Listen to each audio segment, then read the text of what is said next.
All right. Hey, Mary Jo. It's Christina. This is Ian. and we are so excited to talk to you today. We're going to talk a little bit about climate adaptation and mitigation. Definitely a topic that you told us a little bit about. I'm looking forward to hearing a little bit more. But before we get started, you want to do a quick introduction of yourself? Sure, absolutely. Ian, Christina, nice to see you guys. I am Mary Jo Snavely, and I'm a sustainability professional, been working in the field at the intersection of business and the environment since 2006. I think that's right. So in just about every sector there is. And right now I'm working on corporate partnerships with the World Wildlife Fund in Washington, D.C., and been all over the world working with different people on this issue. And I'm really excited to talk about what we're seeing in terms of trends, in terms of mitigation for climate change and adaptation and resilience. Wonderful. I feel like just in your introduction, I have like 15 other directions we could go just out of curiosity, like how you got there, who you work with, what you do every day. But I think it's probably good to just neck down to just one topic because there are so many different directions that you could go, right? Yeah, absolutely. Yeah. All right. So when we started in this whole endeavor of we're going to travel the world, we're going to see climate change, I think we thought naively, because we don't know anything, like we'll go see glaciers and we'll see reefs and it'll be amazing. But the topic of adaptation and mitigation like continually has come up in everything that we've been reading. I'm not really sure. Can you tell us a little bit more about one versus another? Are they the same? Are they different? Why are we talking about them right now?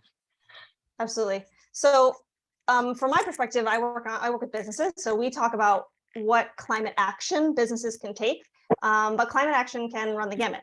For a long time, we talked about climate change mitigation, and climate change mitigation is really about preventing climate change. What do we do to mitigate that risk? Big words, totally unnecessary, because this stuff's impacting little dudes like Ian that don't even use that word in mitigation in their everyday life. So that's what mitigation is. It's like addressing the risk that is coming up or that we expect. Adaptation is really about, and now climate action includes adaptation and resilience. Adaptation is really about how do we adapt to the climate change that is here. The climate has changed. It is not only changing, it has changed. And resilience is really about the strength of communities and ecosystems to bounce back in the face of very disruptive and intense activity due to climate change. So I'd say right now we kind of have to do both. So we're asking both governments, and when I say we, I mean sort of like the field of environmental professionals. Community. Yeah. But the movement, let's call it the movement. The movement. I think a lot of people feel uncomfortable using that word, but it's still a movement. We're asking people to take climate action, which means both addressing the climate change we're still creating and the climate change that's already here. Okay. So does that mean, just to clarify, does that mean we don't worry about mitigation anymore? Like we're really only going to talk about adaptation and resiliency at this point, because no point in looking backwards? Well, Ian says yes. Yeah. So you say yes. Sort of. I think he's got a point when he says yes, which is that climate change is already here. So in a sense, it's all the same now, right? It's not just about, it is sort of about mitigating the things that already happened. But for him, I mean, whatever he does right now, that'll be mitigating for his grown-up self. So you do need to worry about mitigation because it's important to, what your life's going to be like when you have kids of your own. But I think the resilience and adaptation thing is really about, well, it's kind of scary. Things are kind of scary right now. Scary stuff happens. People are at a lot of risk, especially really vulnerable communities. And we do want to address those things right away. Like that's the stuff we need to know that's super urgent. So I would say, like, don't forget about mitigation. Don't forget about it, like reducing emissions, but be aware that it's here. There's a here and now that has to be addressed and has a sense of urgency. I think we lost that urgency a long time ago with climate change. People really thought like it was something that would happen in the future. Well, we're here. We're in the future. So I think that's the scary part. I think that's hard for people to stomach sometimes.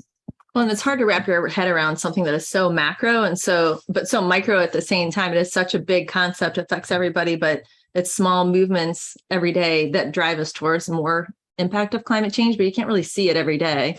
Yeah, I think some people see it every day. And that's the difference between those of us who live fairly privileged lives in the United States. We don't see a lot of it. We're actually pretty sheltered from it. Yeah. So really awesome, Ian, that you are so in touch with the idea that this thing is real, that people feel it, that it's going to be a thing you're going to have to deal with your whole life. And we're super sorry, dude. That's our bad. We should have figured this out 30 years ago.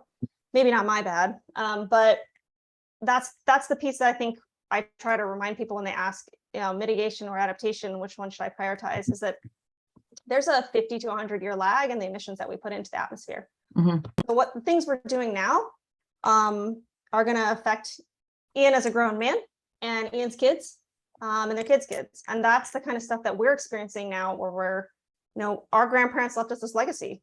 That's really unfortunate. And many people in the 70s were trying to warn, that's the whole genesis of Earth Day. They were trying to warn that there was going to be this is going to be a big deal. Yeah. Did you have any questions you wanted to ask real quick? No. Okay. So when it comes to adaptation, what are some of the things that we need to be thinking about or talking about from an adaptation standpoint, whether it's like for us, for our community here every day, or as we go out into the bigger world, or how we purchase things? Like, what are some of the things that we need to consider? I guess sometimes the way I like to think about like explaining how climate change is here now and how can we adapt is that if you imagine that we trapped a ton of energy inside of our atmosphere, it's like you put a lot of kids on sugar into one room. There will be chaos, right? You just put all that energy into a whole bunch of systems and you said, go, you're good, go, it's no problem, right? You can just act like everything was before, like before you had the sugar, right? We'll just keep it all in here. We'll just close the door. It should be fine. So I think there's something to keep in mind is that everything that all the sort of like historical trends that we know are actually shifting. Yeah. So a lot of the knowledge that we had previously about the way things work doesn't necessarily apply. And so we need to be looking at new science and we need to be creative about the kinds of solutions. So I would say extreme weather events is one, right? So being prepared and having backup systems, even for your own home, knowing that things like our grid and our infrastructure could be impacted, and that you should be prepared for those kinds of things. That's adaptation. But also there could be extra rain, like a huge dump of rain, unexpected. So you should be planning. Yeah, exactly. Yeah. So you should be thinking about how do you address the crazy amounts of rain that are going to dump in 30 minutes at your house or in your neighborhood. Has your neighborhood figured out how to deal with that kind of fast storm? Do you have rain gardens and stormwater options set up? That kind of stuff can really help. So there's little things you can do in like the places you live, but you can also think about like bigger picture trends of like how to support other people and how to think about how that imminent climate change is going to impact them. Gotcha. So when you think about that, like from a community standpoint, I'm going to have to edit this out because I totally just lost my train of thought and question. Give me a second. But I was going to ask you about like adaptation when it comes to like that, like, so is climate adaptation like something you need to always be thinking about like at a very personal level and like the infrastructure of like your home or how it's built or things like that? Is it more at the community level, or is it really always have to be thinking about it at every single level every day? Oh, maybe this is my bias as the way that I think about systems in general. I do think that our individual actions are really meaningful, but I think I talked with you about this before, Christina, but like our individual actions are really meaningful, but they're always put into the context of bigger systems. And sometimes your decisions are limited, like what you're allowed to do is limited. So while you might be able to put, for instance, I was talking about rain gardens, you could be able to put a rain garden in at your own home that helps you deal with the storm water and gets the water back into the environment. But if your whole town isn't participating and there aren't building codes set up, zoning restrictions for specific areas that help filter the rainwater to protect the right pair, like the areas and streams that will process the water, then your little bit is a little bit lost, right? The idea, take the metaphor one step further, a drop in the bucket. So I would say like individual actions are really important, but we also need to think about, can we do those things and serve as an example to others, but at the same time also advocate for systems change? What are the big things you can ask the world to do for us so that we can all do this together? It's not a problem one neighborhood, one community can solve. It actually needs to be a coordinated effort among many. So I would say, like, individual actions aren't meaningless. They're just building blocks. And if you just think like you've got one block and you're hanging on to it, totally boring. Like one Lego, what would you build with like even 3 Legos? So I think we have to think of it like that. Boring, right? You could build like an entire Star Wars fleet with like a huge box of Legos. But if you had like even just a handful of those Legos, there'd be nothing. Yeah. Do you have any questions about things that you could do at your school level? No? Okay, well then we'll just keep on rolling. So when you said that from a systemic change standpoint, that's what I was thinking of earlier that I forgot. Do you like for the for the Inflation Reduction Act and what we're seeing, some of the big movements that we're seeing come out of from our legislation, our government here in the US, like, do you see any of those things that are becoming available or more available to us as consumers, as individual citizens, that we can start taking advantage that will also help make some of those movements and adjustments that you were suggesting? Or is that almost like too far away from some of what you're talking about?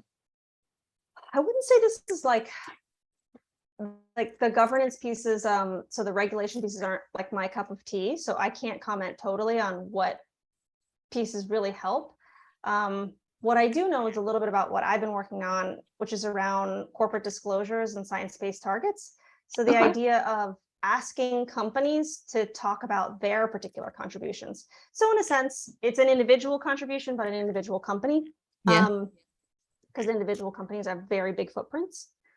So there is a lot of regulation coming through now, asking for companies to tell us exactly what is their contribution to the problem and how can they help? What is their exact contribution to solving it? Asking them to lay out plans to show how they're going to reduce both their impact, so things like addressing their mitigation, and then how are they making investments in resilience and adaptation.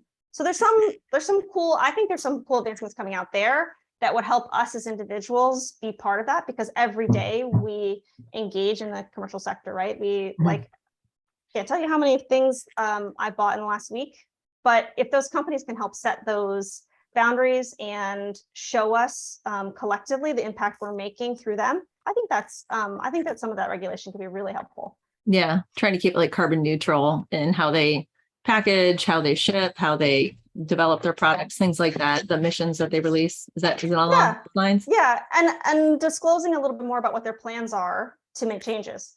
So the totally wonky, I'm not sure Ian's going to love this one, but the Securities and Exchange Commission has basically asked them to disclose. And that means, I'm going to get excited with you. That means the guys with the money, the investors, the people who give them money to do cool stuff, has said, hey, companies, you should tell us what your plans are to do better for the environment. Because if we don't know that, we're not sure we can give you money. So I think that's pretty cool change in legislation that or sort of like rulemaking that might actually be driving individual change in a really sort of backwards way. But I can't comment on the even bigger picture of some of the Inflation Reduction Act and stuff. That's so out of my scope of expertise. Gotcha. Well, I mean, my knowledge is also coming from an article that I read that talked about we can now buy solar panels and rain barrels and, some of those things that come to us every day. Yeah, a lot of those. I mean, I've taken advantage of plenty of those opportunities that came through a couple administrations ago. Yeah. If you look at, for instance, like we have solar on our house, which is a big change that I thought was super important for us. And one of the reasons we can make it happen is we didn't have to pay anything out of pocket, because there was a federal rebate that gives you like back all this money, and it helps create a market for the sustainability elements of the electricity generated. So that was pretty cool. Like that's the kind of stuff that those of us who are privileged enough to be able to have these choices and do these things can be part of the market change. Yeah. Yeah, we definitely had somebody come door to door asking us about solar panels. And we said, yes, that would be amazing. And then he showed us the price tag and we said, wow, not today though. That's gonna have to be a down the road item, but we're really excited about it. So that's a whole other thing I could explain, but it's Virginia. You guys are in Virginia, right? So we are in Virginia. The Virginia markets for what they call sustainable renewable energy credits is not as good as DC's. So the federal rebates are helpful, but the market created by selling renewable energy credits in DC, because they've regulated that the portfolio includes sustainable energy, really makes it economical so that people can make choices. Like even people with no means, no capital, no big pots of money, big savings, can still put solar on their house if they want to do it. Which I wish was the case. So maybe we'll figure that out here in the next year or two. I think so. There's been some changes to the regulations in Virginia. So. Yeah, which would be great. Did you have any questions you wanted to ask about anything? No. Okay, you are being a great listener then. Good job. I did have one other question though. When we've been talking about adaptation and resiliency, we've been talking about us as humans and our day-to-day and our communities. How does that translate? Like I've read some books about like animals and plant life and ocean life as it comes to adaptation and resiliency. Is that something that in your work you also focus on and you're hearing a lot about? Oh, interesting. Maybe let me see if I get what you mean. So do you mean like biomimicry, the things we learn from plants and animals? Or do you mean how they're responding to climate change? How they're responding to climate change, because there is an aspect of it, it sounds like it's not like the dire, stick with me things. It's not that like dire situation that like, oh my God, the glaciers are going to melt and like the world's going to end and day after tomorrow, right? Like you mentioned. Oh my God.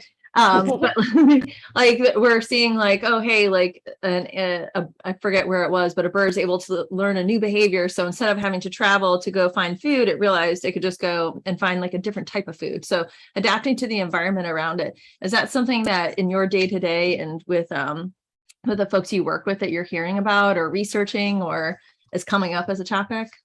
Oh man, I might be a bit cynical about this. I don't know.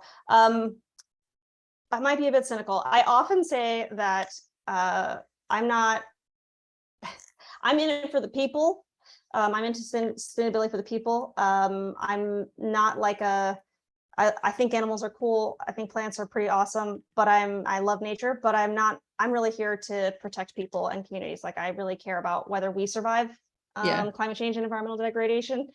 So in a sense, I think we are probably the least adaptable species, which is kind of a bummer. And so, yeah, I mean, I haven't been doing a lot to look at how we learn from other species to adapt to climate change. But I would say that kind of what I was saying before is that so many of the things we know about how things work in nature is really in flux. Like a lot of the things we understood about nature now don't apply in this changed world.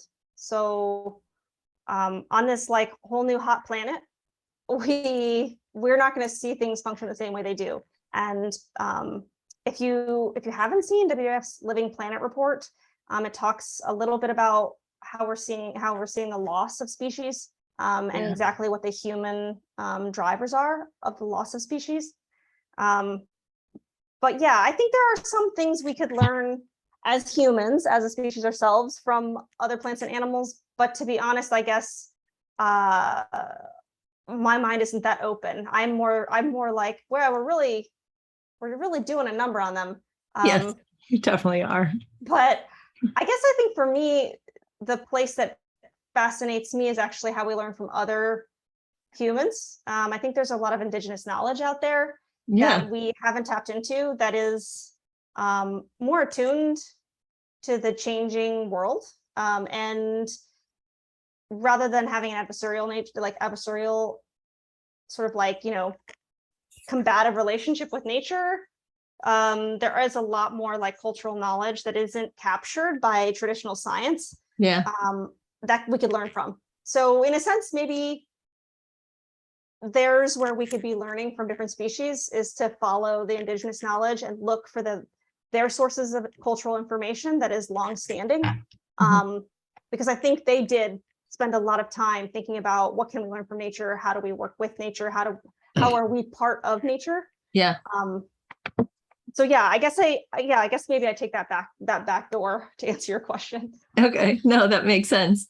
Maybe that's something we can look at while we travel, huh? He's definitely with me on this one. All right. Well, I think that was all the questions that we had, Mary Jo.